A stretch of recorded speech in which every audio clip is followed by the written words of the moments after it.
What's up guys, PTC aka WeAreTheTrend back with a long-awaited episode of Sneaker Stories. If you guys like these sneaker stories, definitely make sure to give it a thumbs up so I know. So do that right now.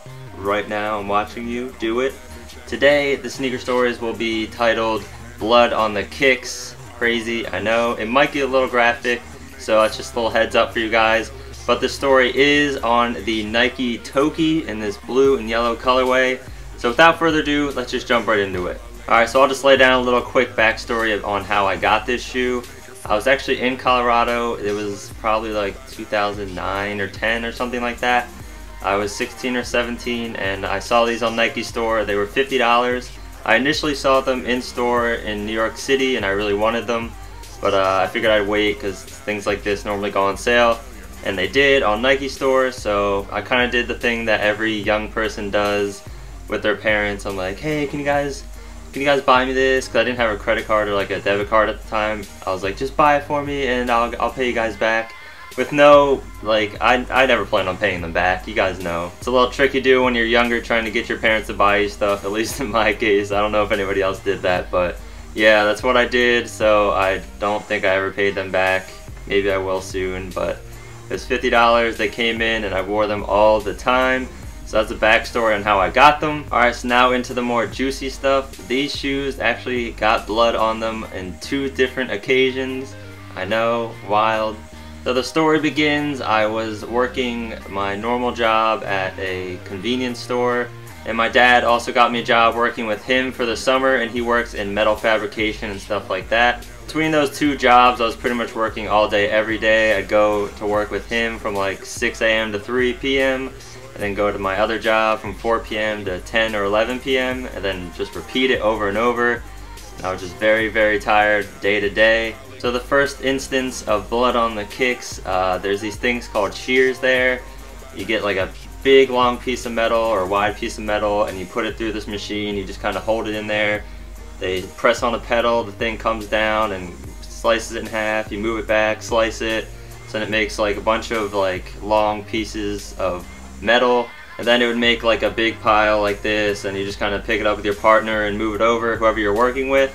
So me and my partner went to go pick up this big thing of metal, and mind you, there's like things of like little wagons full of metal pieces that are pretty sharp and everything, and they're pretty much like knee level, I'd say. We went to go pick up that pile, and then when we did, we moved it over, and when I moved over, my knee sliced a piece of the metal, and I just looked down and there's blood going down my leg. So that was the first instance that I got blood on these shoes. It's still on the shoe actually. I'll get a close-up of this and show you guys. Kind of gross, I know. I told you this might be a little bit graphic, so if you're kind of squirmy like I am, personally I hate blood and I don't want to look at it or hear about it. So it's even hard for me to kind of tell this story to you guys, but just a heads up, it's kind of graphic. If you don't want to watch it, you don't have to. And I will be showing pictures throughout this story, so if you guys don't want to see, look away in 3, 2, 1. And this is a picture of my knee when I got it all stitched up. It wasn't too bad, but it wasn't good either. So if you have headphones or whatever, you're just watching or looked away, you can turn back now. It's gone. But yeah, I think I ended up with 6 stitches that day, and I'm pretty sure that was either my like 1st or 2nd week on the job, and I was already in the emergency room. Obviously things have happened in that factory, being as it's a metal factory, and things are bound to happen like that. So I mean, my dad's almost lost his whole like top of his thumb. There's people getting stuff in their eyes. I mean, it's stuff that's kind of bound to happen. You just try to be careful and not let it.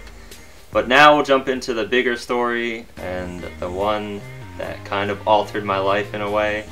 So let's jump right into that.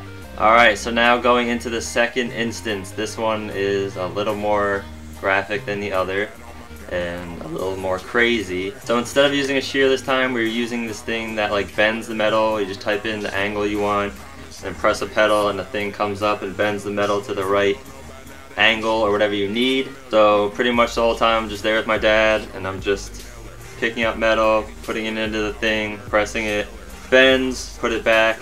It's a very repetitive job, and when you're tired, it's just like, it seems like you're not even there. You're just, your body's doing work and you're just like out somewhere else.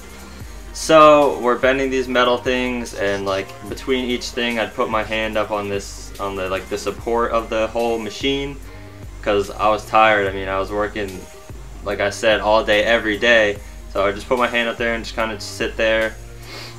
So then the one time the thing comes up, and I guess my thumb was too close to it, so my thumb, actually the thing came up and just took my thumb with it, and all I heard was like a little crack.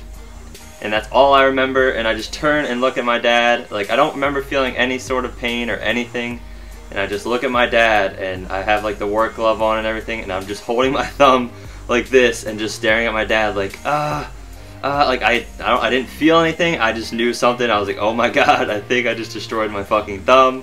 I just remember running over to like the first aid kit. They're like, put your hand over your head, put your hand over your head, because it like stops the blood flow or whatever. So I get to the hospital and end up having to wait like a half an hour to even like, I wasn't even in a room for a while. I was just kind of like sitting on a like bed thing in the hallway because they didn't have like any open things. So it was kind of shitty at first, like even more shitty obviously than having a destroyed thumb. And at this point I still did not look at my thumb because I just don't want to. It's not my cup of tea. I would probably end up throwing up on myself, so I just didn't look. I never looked until like after the whole process. So I finally get a room and they start giving me the drugs and everything, which were fantastic. I don't do drugs. I'm very above the influence, but whatever they gave me, I was on cloud 9. I was hitting on the nurses. I was cracking jokes with people, acting like I don't have a mangled thumb. And it was just a good time right then. I mean, I couldn't complain at that point. That was probably like the happiest I was in a long time. So I obviously had to get surgery. I went in there, I got the surgery and everything, and when I came out, I guess I don't do well with anesthesia, because I got out and they said I was combative, and I actually remember just waking up and like, it's so hard to wake up from anesthesia sometimes. And you're just like trying to wake up, but your eyes just keep closing. And I just remember like banging on the like bed thing, and I was just like, water, water, I need water. And like, I'm pretty sure they probably just put me out a few more times because I was getting crazy. Because I just like, it makes your mouth really dry. So I'm like sitting there like I can't swallow or anything. So I'm just like screaming for water, and they eventually end up giving me ice cubes. I don't know why, but they gave me ice cubes, and I guess it helped. I remember being in a wheelchair, and they wheeled me out to my mom's car, and all I remember is falling asleep. The ride home was like a half an hour, but it felt like 5 minutes. Then I was at home, my bed, and I just woke up, and I was like, wow, I have a huge thing on my thumb, like a big rat. And I didn't feel any pain until I woke up that next morning. But luckily they gave me some like Tylenol with codeine or whatever, so it helped me out a bunch, obviously. So in the end, I ended up getting 27 stitches, and I had 2 pins in my thumb. I will post a picture of it all stitched up in a second, so if you do not want to see it, please look away in 3, 2, 1. Alright, look away if you're not looking away already. If you didn't look away yet, you probably saw it. But this is my thumb with 27 stitches and 2 pins, and it looks pretty much as bad as it was, I would say. My thumb is huge, so I'll get that away now. You guys can look back now if you didn't want to see that. You can look now. So this is the glove that I was wearing. As you can see, we taped it up a few times before that just because they kind of break easily anyway. But it even, like, the whole cut actually went through the glove too. So that's pretty much where it was on my thumb. It ripped the glove and everything. So I've kept this. I don't know why. It's kind of grim, I guess. And these are the 2 pins. I'll get a close-up of these because you guys probably won't see them. These 2 pins were in my thumb. Most people ask why I kept them. I mean, I don't know. They asked me if I wanted to, and I was just like, sure, why not? It's kind of just something weird and cool to have, I guess you could say. Or I'm just a weirdo. I don't know. One of those 3.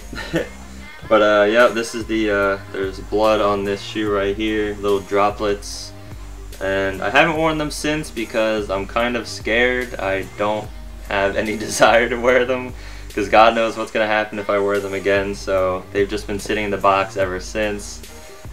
Never really cleaned them up or anything, just kind of kept them the way they were. I really hope you guys like this sneaker stories. It might not have been as crazy as my other ones, or it might have, I don't know. Just let me know what you guys thought in the comments below, and definitely make sure to click that like button. I'll definitely have some more videos on the way. If you guys want to catch up with me on Instagram and Twitter, it is at WeAreTheTrend, so give me a follow on there. And as always, I really appreciate you guys watching. Killer, if I want her, I'm a stealer. I promise I can make her fly away like caterpillars. So if